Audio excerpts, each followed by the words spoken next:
आप सभी को शारदीय नवरात्रि की हार्दिक शुभकामनाएं। नवरात्रों के साथ हम एक फेस्टिव सीजन का आगमन करते हैं। जैसे ही नवरात्रे आ गए, क्योंकि नवरात्रों से ठीक पहले हमने कल ही पितृ पक्ष खत्म किया है और पितृ पक्ष में हम बहुत सारी चीज़ों को नहीं करते, नई चीज़ें नहीं करते। कोशिश करते हैं कि सात्विक खाना या लिमिटेड आइटम्स है वही हम खाएँ और बहुत सारी चीज़ों में कुछ नया नहीं लेना है, नया काम नहीं करना और कोई जो भी चीज़ें हम करते हैं पितृ पक्ष में सब कुछ हमारे पितरों से रिलेटेड उनके अधीन ही हम करते हैं। और नवरात्रों का हम वेट कर रहे होते हैं कि अगर हमें कोई नया काम शुरू करना है, कुछ नई चीज़ें खरीदनी है, तो सारी चीज़ें हम नवरात्रों से शुरू करते हैं। नवरात्रि जैसे ही आ जाते हैं, फेस्टिव सीजन हर जगह हर्ष और उल्लास का माहौल होता है, क्योंकि नवरात्रि हैं, उसके बाद शरद पूर्णिमा की तैयारियां होती है, फिर उसके बाद फिर हम दिवाली की तैयारियों में लग जाते हैं। तो एक पूरी तरीके से एक फेस्टिवल सेलिब्रेशन का समय शुरू हो जाता है और काफ़ी पॉजिटिविटी भी हमें फील होती है, क्योंकि ऐसा माना गया है कि नवरात्रों के टाइम पे जो एनर्जीज होती हैं वो बहुत हाई होती है। अगर आप उसको स्पेशली अगर आप स्पिरिचुअलिटी में हैं, तो अगर आप उसको अपने अंदर इन्वाइट करते हैं तो वो आपको स्पिरिचुअली बहुत ज़्यादा अपलिफ्ट करती है। अभी स्पिरिचुअली आपको अपलिफ्ट क्यों करती है? बहुत सारे वीडियोस हैं सोशल मीडिया पे। इनफैक्ट मेरा भी एक वीडियो है जहाँ पर मैंने भी बताया था कि नवरात्रे 9 दिन मतलब 9 रूप, देवी के 9 रूप को हम पूजते हैं। हर एक रूप एक प्लैनेट को रिप्रेजेंट कर रही होती है। एक महादेवी जिसको 10 महाविद्याओं में से एक विद्या को रिप्रेजेंट कर रही होती है। एक कलर को प्रतीक होती है, तो हम उससे रिलेटेड वो कलर पहन सकते हैं, वो रिलेटेड कलर की हम मिठाई बना के प्रसाद चढ़ा सकते हैं या प्लैनेट से रिलेटेड कोई सामान हम देवी को चढ़ा सकते हैं। बट आज इस वीडियो में मैं आपको बताने वाली हूँ कि हम कैसे अपने आप को स्पिरिचुअली अपलिफ्ट कर सकते हैं नवरात्रि में। जैसा कि नवरात्रि मैंने बताया एक बहुत ही अच्छा तरीका है खुद को स्पिरिचुअली अपलिफ्ट कर लेने का। साल में 2 बार नवरात्रि आते हैं जिसको हम बहुत ही धूमधाम से मनाते हैं। इसके अलावा भी नवरात्रि आते हैं जिसको गुप्त तरीके से मनाया जाता है। तो ये वाले नवरात्रि जो है शारदीय नवरात्रि और दूसरे जो मार्च या अप्रैल के मंथ में जो आते हैं, जो चैत्र के महीने में जो नवरात्रि आते हैं, ये 6-6 महीने के गैप में जो ये नवरात्रे आते हैं, ये बेस्ट टाइम है खुद को स्पिरिचुअली अपलिफ्ट करने का, अपने आप को तैयार करने का अगले 6 महीनों के लिए। फिर अगले 6 महीने के बाद फिर नवरात्रे आए, फिर अपने आप को एक प्रोसेस में डालें, फास्ट के थ्रू, पूजा के थ्रू, मंत्र चैंटिंग के थ्रू, और फिर अगले 6 महीने के लिए खुद को तैयार करें। और ऐसे आप देखेंगे इवेंचुअली आप लाइफ में काफ़ी आगे बढ़ते चले जाएंगे, स्पिरिचुअली भी और बाकी और तरीके से भी। भगवद गीता में बार बार प्रकृति के बारे में उल्लेख किया गया है। हर एक अध्याय में रजस सतत तमस के बारे में बार बार बताया गया है। हर एक एक्टिविटी को जो भगवद गीता में लिखी हुई है, किसी के कैरेक्टर को, किसी के एट्रीब्यूट को समझाने के लिए उसको इन गुणों से संबोधित किया गया है, या उसके रेलेवेंस में, उसके कॉन्टेक्स्ट में उसको समझाया गया है कि वो ऐसा क्यों है या ऐसा ये क्यों हुआ, क्योंकि वो इस प्रकृति का था, या ये जो चीज़ें थी, ये खाना, ये खाद्य था, ये इस प्रकृति का है, इस तरीके से। तो हर एक चीज़ एक प्रकृति को रिप्रेजेंट करती है। वो या तो रजस है, या वो सतत है, या वो तमस है। रजस मतलब शुरुआत है किसी चीज़ की, सतत किसी भी चीज़ का एक प्रोसेस में रहना है, एक फ्लो में रहना है, और तमस किसी भी चीज़ का एक अंत है। और हर शुरुआत के बाद एक अंत है और एक अंत के बाद एक शुरुआत है। मैं आपको ये बात क्यों बता रही हूँ नवरात्रि से रिलेटेड वीडियो में, क्योंकि ये जो हम 9 दिन सेलिब्रेट करते हैं, ये 9 दिन भी 3-3 दिन के भाग में डिवाइडेड है, और ये 3 दिन एक प्रकृति को रिप्रेजेंट करती है।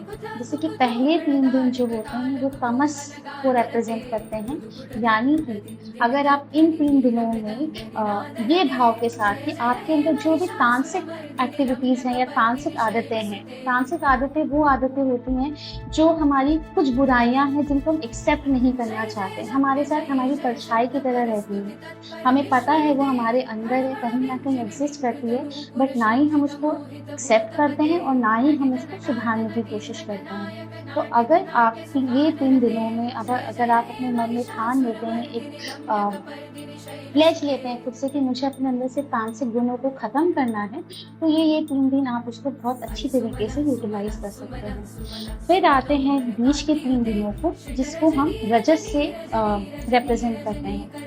अब रजस अगर एक अच्छे लेवल पे हो तो बहुत अच्छा है कि रजस में रहना मतलब आपके अंदर एक एनर्जी रहना, आप में आलस का नहीं, क्योंकि तमस मतलब आलस है। अगर आप तमस से ऊपर उठ चुके हैं तो आप रजस में आ जाएँगे, आप एक्टिव हो जाएँगे, आप एनर्जेटिक हो जाएँगे। बट अगर आपके अंदर बहुत ज़्यादा राजसिक गुण आ जाएँगे तो आप हो सकता है बहुत लोभी हो जाए, हो सकता है आपको कुछ बुरी आदतें पड़ जाएँ। तो अपने अंदर से उन सब आदतों को, वो गलत आदतों को, हो सकता है गैम्बलिंग की आदत हो, गलत तरीके से पैसे कमाने की आदत हो, बहुत ज़्यादा आपको जलन हिंसा हो किसी के साथ या हर किसी के साथ, बहुत ज़्यादा आपके अंदर गुस्सा हो, तो ये ज़्यादा रजस के होने की वजह से हो सकती है। तो आप इन 3 दिनों को यूटिलाइज़ करके अपने अंदर की जो ये ओवरफ्लो ऑफ रासिक एनर्जीज़ हैं, आप उसको बैलेंस कर सकते हैं। अब जब आप तमस से रजस में आ गए, जनरली लोग तमस और रजस के बीच में ही रहते हैं, क्योंकि उसके लास्ट के 3 दिन हैं सतव के, सात्विक गुणों के। सात्विक गुण मतलब अपने आप को एनलाइटन करना, अपने आप को नॉलेज के लेवल पे एनहांस करना, पढ़ाई करना, अपनी विज़डम को अच्छा करना। बट बहुत लोग इसको कोई इम्पोर्टेंस ही नहीं देते, सब एक मटेरियलिस्टिक वर्ल्ड में फँस के रह जाते हैं इसी रजस को बैलेंस करने में। आज यहाँ ये चीज़ कम है, मुझे ये चाहिए, ये मिल गया तो मुझे वो चाहिए, इसी चीज़ में रह जाते हैं। बट अगर आप उस चीज़ से आगे बढ़ें और अपने आप को एनलाइटन करें, अपने नॉलेज को बढ़ाएँ, अपने विज़डम को बढ़ाएँ, तो वो है सात्विक गुण। और ये लास्ट के जो 3 दिन हैं आप उसको यूटिलाइज़ कर सकते हैं अपनी एनर्जीज़ को बैलेंस करने के लिए, कि आपके अंदर जो सात्विक गुण हैं वो इम्बाइब हो जाएँ। तो इस तरीके से आप नवरात्रों का यूज़ कर सकते हैं। आप नवरात्रों के माध्यम से अपने बॉडी के अंदर, माइंड के अंदर रजस, सतव और तमस तीनों को बैलेंस कर सकते हैं।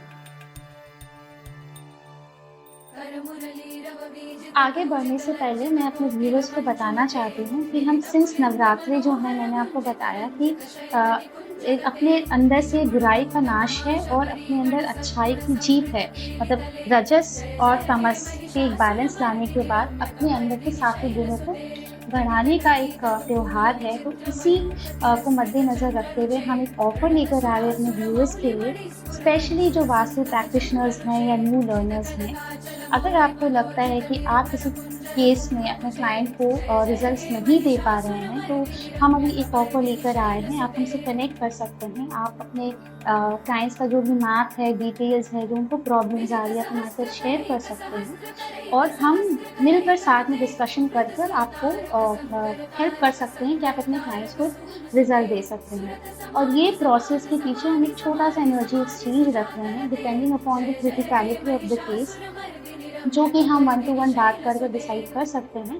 और इस तरीके से आप वैदिक वास्तु के बारे में थोड़ा सीख भी सकते हैं। मतलब आप जब हम प्रैक्टिकली आपके किसी केस पर काम करेंगे तो हम आपको समझाएँगे कि ये चीज़ हम ऐसा क्यों कर रहे हैं या इस वजह से क्लाइंट को ये प्रॉब्लम आ रही होगी। तो इस तरीके से आप सीखेंगे भी और आप रिज़ल्ट भी दे पाएँगे। आगे चर्चा करते हैं इस वीडियो पे रजस, सतव, तमस, ब्रह्मा, विष्णु, महेश। ब्रह्मा जी क्रिएटर हैं, विष्णु जी सस्टेनर हैं और जो महादेव हैं वो डिस्ट्रक्टर है या डिस्ट्रॉयर है। तो अगर हम महिषासुर मर्दिनी स्तोत्र की माने तो देवी को विष्णु विलासिनी का रूप कहा गया है। ये माना गया है कि वो आदि शक्ति हैं और जो ब्रह्मा, विष्णु, महेश ये जो 3 देवताएँ हैं, इनको क्रिएट करने के लिए, सस्टेन करने के लिए या डिस्ट्रक्ट करने के लिए जो शक्तियाँ चाहिए, वो शक्तियाँ भी देवी से ही आती हैं या आदि शक्ति से ही आती है। तो जो देवी है वो है सृष्टि शक्ति, जो संसार को बनाती है, वो पालन शक्ति है जो संसार को चलाती है, और वो संहार शक्ति है जो चीज़ों को ख़त्म भी करती है। तो अगर इस तरीके से देखें तो she is the supreme power या प्राइमरी लॉर्ड, जो हमारे 3 देव हैं ब्रह्मा, विष्णु, महेश, उनको भी जो शक्तियाँ आती है वो भी शक्तियाँ देवी से ही आती हैं। इसलिए इतना इम्पोर्टेंट है ये नवरात्रों का त्योहार और इतनी इम्पोर्टेंट है, ये महत्व है देवी की हम सब की लाइफ में या पूरे सृष्टि में। देवी के अलग-अलग रूप हैं, उमा है, पार्वती है, दुर्गा है, त्रिपुरा सुंदरी, अ अ, भुवनेश्वरी और बहुत सारे रूप हैं। तो इसी में एक रूप है इनका जिसको विष्णु विलासिनी कहते हैं और इसीलिए नवरात्रों का त्योहार हमारे लिए इतना ज़रूरी है, स्पेशली स्पिरिचुअल अपलिफ्टमेंट के लिए। वीडियो के आखिरी में मैं अपना लास्ट सीन में जो मैंने वीडियो शूट किया था, जिसमें मैंने डिटेल्स में समझाया है कि कौन से दिन हम कौन से देवी के रूप को सेलिब्रेट करते हैं, पूजते हैं, वो कौन से प्लैनेट को दर्शाती है। और अगर उसमें मैंने कुछ एग्जांपल्स भी दिए हैं कि आप उससे आइडेंटिफाई कर पाएँगे कि आपको अगर इस प्लैनेट से रिलेटेड प्रॉब्लम्स आ रही हैं, तो आप उन प्लैनेट से रिलेटेड चीज़ों का दान करें या देवी को चढ़ाएँ और आप उस तरीके से अपने उस प्लैनेट को बैलेंस कर सकते हैं।